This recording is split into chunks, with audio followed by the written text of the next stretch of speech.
if you want to if you want to level the playing field, it matters that you do it in a way that is fair and logical, right? So like and not simply perpetrating the opposite harms that you were that have caused you That's in an to have to ideal level in world, the first Sam. place. You understand what I'm saying? You're talking about something that's in an ideal world. Our world is not ideal.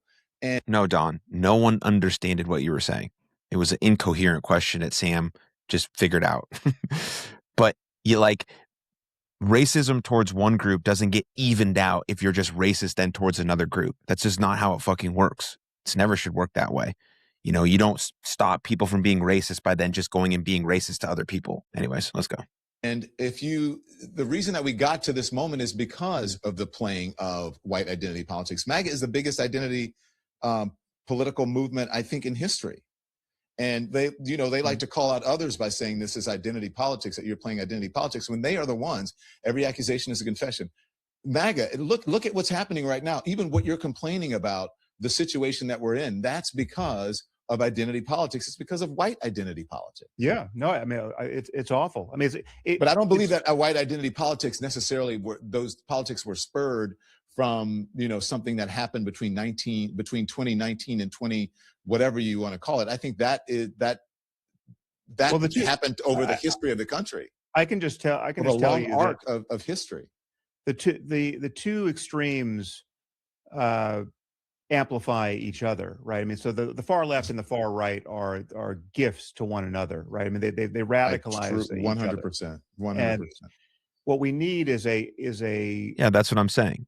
Far left, far right, all they want to do is win, and they just keep pushing each other farther away, which is actually further and further away from where most Americans live, in sort of a moderate thing where they just want to live their life and take care of their family and do things that they love and maybe take a vacation or buy a house. And then you have all these extremes who kind of overpopulate the media landscape.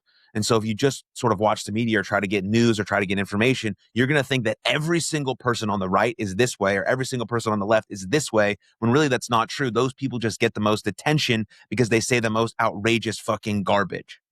So that's the problem. Anyways, let's continue.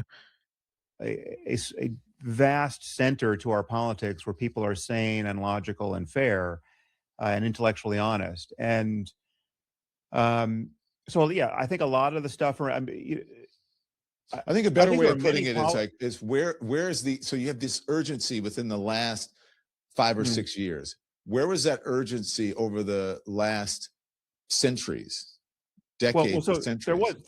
There was an appropriate urgency in, around civil rights in 1964, right? That was absolutely appropriate to that moment. And, a resetting of policy of a sort that may have been perfect then, but didn't age so well. So I mean, look at something like affirmative action, right, or DEI at the level of policy, like for application to college or medical school, right?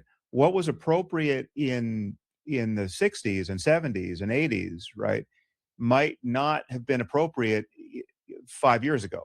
And I think that's true when you look at the actual real world outcomes, right? So 5 years ago, or even 10 years ago, honestly, even 20 years ago, if you ask yourself, if you look at the full landscape of high status jobs and opportunities in our society, right? Jobs in academia or media or philanthropic organizations. I mean, just like if you want a job at Netflix or you want a job at the Ford Foundation or Microsoft or et cetera, what did being Black do for you in the application process? If you look at people of equal talent, equal training, and you just know that one is Black and one is white, one is a white man and one is a Black woman, right? Where were the advantages? Right now, there was a story from the Democrats that never got revised from 1964 on. I mean, Joe Biden, one of his first speeches as president was to a Black college. I forget which college it was. Might have been Howard. Anyway, you could look it up. But he gave a commencement speech to a group of Black college graduates Um, and this speech could have been written in 1966, right? I mean, he was saying things like, "You're going to have to be 200% better than the white guy to get your foot in the door," right? Everyone knew, right, and has known for many years that when you're talking about any high status job in this country, getting into Harvard Medical School, etc., that is a lie, right? That has been a lie for a very long time. In fact, the opposite is true. No one was more disadvantaged based purely on the superficial characteristics of skin color than white men for a very long time getting into high status. Now, Sam, I'm come not saying on. racism doesn't exist. I'm not saying there are no Come on, Sam. disadvantages to You black don't men. believe that, do you? Oh, it's obviously look at the true. numbers. The numbers don't bear that out. That's not true. The Look at numbers, the people. the numbers of Sam, those I recruited. operate in a circle of a lot of white people who I would have loved for Don to just keep quiet there for a little bit so Sam could finish his full point and then Don come in. But let's continue. attend Ivy League schools. Mhm. And a lot of the folks their kids are attending these schools have endowment. They give money to the schools. They put libraries in the schools. They are Legacy legacies is of the also schools. another corruption of And- the system. Yeah. And I barely, if ever, see a black person among them. Rarely. Okay. No. And if you look at the true. numbers, the numbers are not there. Look at the representation of white men and black women in every type of business, leaders Okay, of companies.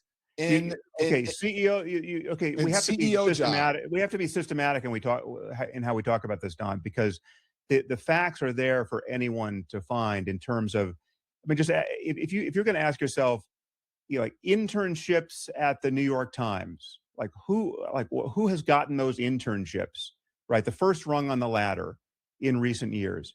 And you look at the percentages that go to white men It's versus all white kids who have not true. parents who. It's absolutely not Sam, true. it is. I work in the media business. well, it is true. There has been research Almost done on every this. single person There have been is someone who research comes from a published legacy on or this recently. someone Don, who can pick up the phone and call someone and say, my daughter or my son or my nephew is looking for an internship. Yes, and it's usually okay. the people that they know, and those are white kids. You're talking about the influence of nepotism. You're talking in colleges. You just mentioned the influence of legacy admissions. All of that is true. That has not overwhelmed this other countervailing set of policies that we could go by the name of affirmative action or DEI. When you talk about, are you sure you're talking these when you talk about institutions? DEI? Do you, because diversity, equity, and inclusion? The number one beneficiary of diversity, equity, and inclusion is white women, and I think white men may be number two. But because diversity, equity, and inclusion is not affirmative action, those are not the same thing. No, I know they're not the same thing, but there's an overlapping set of concerns here that diversity, equity, and inclusion what is we're talking casting a wider net of people who are qualified for whatever it is. Affirmative action is more about numbers. DEI is about let's get as many qualified people in the pool than we can. Affirmative action is more about quotas. I mean, I think it should be pretty simple. Everyone should have equal opportunities, and the person who has the highest level of merit and skill, given all the same opportunities, should be the one in the position. It should be based on effort. It should be based on accountability. It should be based on merit. It should be based on skill. All these types of things should matter way, way, way, way more than a superficial trait of your skin color or your gender. But it does matter because we see that. And so I guess that has to be taken into account about how we can get people to have equal opportunities, never equal outcomes. That's the downfall of our society, but certainly the opportunity or the ability to do something great. I think that's important. Let's see what else they have to say. And when misapplied, I mean, this was the famous lawsuit against Harvard, launched by Asian students, right? Which was, I mean, this is something that was objectively true, that Asian students were being discriminated against by Harvard, right? I mean, they just, if they weren't discriminated against, they would, based on their numbers and based on their cultural values and the level at which they were preparing for college, they're going to swamp the admissions of Harvard University, as they have in many other universities. And Harvard had a policy to select against them, and it was a racist policy, right? So my point is not that we shouldn't value diversity. My point is we have to be alert to the problem of perverse incentives. We have to care about alleviating the real inequalities that still exist with remedies that actually work, right? So if you care about poverty, if you care about inequality in all its forms, educational inequality, the inequality of health outcomes, right? Well, then you should be targeting those in a way that is sane and not injurious to our politics. I mean, so for instance, during COVID, we had a policy where businesses were going to be helped not preferentially based on the color of the skin of the people who were the business owners, right? Let me just say this, Sam, because I'm looking it up now. So this thing that you're talking about with Harvard, they ruled that Harvard did not intentionally discriminate against Asian American applicants, upholding their holistic admission process, while plaintiffs argue that lower personal ratings for Asian Americans indicated bias. Courts found no evidence of unlawful discrimination or animus. And then again, another article says the decision did not disturb a lower court decision, because they appealed it, a lower court decision that Harvard had not illegally discriminated against Asian applicants. It was not illegal. I mean, it was ruled that it was not illegal, but it was injurious because the ground truth exposed in that lawsuit was that for an Asian applicant to have the equivalent chance of getting into Harvard as a black applicant, all things being equal, they had to have a 400-point higher score on the SAT, right? So it's just like when facts like that come tumbling out of a lawsuit of that sort, whatever the outcome of the I don't know if lawsuit, that's a fact. You had to have a 400%, but go on. No, 400 points, yeah. 400 points, yeah. It's just, listen, you could practice affirmative action in a way that bypass that specific concern totally. You could simply, rather than lower the requirements to get into Harvard, you could just proactively preferentially find black and brown applicants who have the same scores as the Asian applicants that you want to diminish the numbers of. I mean, if you actually want a specific balance, I mean, it's a private institution. It should be free to do that if it wants to do that.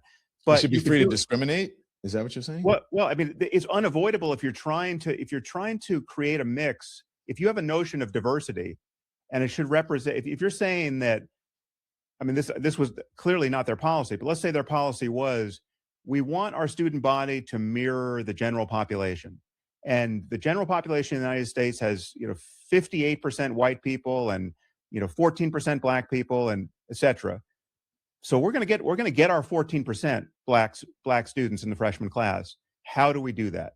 Right? There are better and worse ways to do that. Now you might think that's just an odious goal. We should be colorblind and post-racial, and we should just want, good kids of whatever color in our school. That's also a defensible goal, right? And I would probably be more in line with that, frankly. But even if you just wanted to mirror society perfectly, if that were your goal, there are better and worse ways to do that. And the worst way to do that, which was the way that has been practiced with affirmative action in most places, is to lower the standards, right? And to leave people with the feeling that there's something. Yeah, lowering the standards is the worst possible option.